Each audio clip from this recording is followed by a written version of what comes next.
Assalamu Walaikum. Hello friends, how are you? Welcome back to my another video.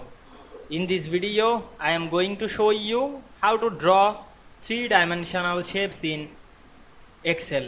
Let's get started. At first, you have to open your Excel workbook.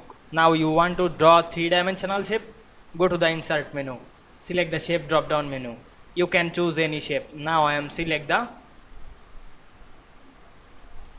rounded rectangle shape. Then draw the rectangle to this page.